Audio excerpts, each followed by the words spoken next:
அப்ப அந்த விளம்பரம் என்கிறதுலையும் ஒழுக்கத்தை குறைக்கிறதுக்கான பிளானிங் தான் நடந்துகிட்டு இருக்குது. அப்ப அந்த அந்த அந்த விஷயத்தை இன்றைக்கு நம்மட பிள்ளை படிச்சு போட்டு ஒரு கம்பெனியில விளம்பரம் டிசைன் பண்ண போனாலும் அவனும் இந்த எதிர்பால் கவர்ச்சியை தான் கட்டுப்படுத்தும். அதைத்தான் கொண்டு வந்து விளம்பரம் பண்ணும். ரேடியோவில் ஒரு விளம்பரம் போயிடுச்சு, நீங்க நல்லா பார்த்துருப்பீங்க.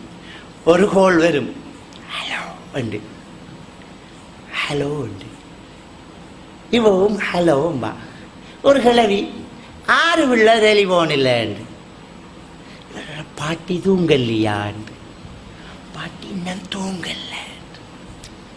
அதுக்கு அவர் சொல்லுவார், நெஞ்சா நொழும்பு கோயில கொளுத்தி வைக்க வேண்டியதுதானே.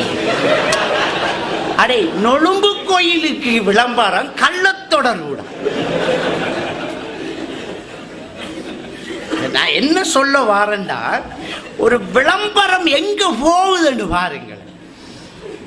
ஒரு நொழும்பு கோயிலுக்கு விளம்பரம் பண்ணி அதை நொழும்புகளை நன்றாக அழிக்கக்கூடியது நெஞ்சா நொழம்பு கோயில் என்று சொல்ல வேண்டியது. இது சமூகத்தில் எடுபடாது. அதை விட ஒரு 2 கள்ளக்காது ஒன்றும் இல்லை, ஹலோ தான். அந்த ஒய்ஸ் தான் கள்ளம். புருஷன் அலோன்னு தானே சொல்லுவான். புருஷன் கோல் எடுத்து அலோம்பா, பொண்டாட்டி கோல் எடுத்து அலோம்பா. கள்ளக்காதல் அலோம்பா. அப்ப கிளவிய நித்திரையாக்குறண்டா, நெஞ்சா நொழும்பு கோயில கொளுத்தி வை. அப்ப நொழும்பு கோயிலுக்கு விளம்பரம் ஆபாசம். அப்ப எங்க போகுது வருங்க விளம்பரம்? எனவே மீடியாக்களின் ஊடாக ஒழுக்கம் குறைக்கப்படுகிறது.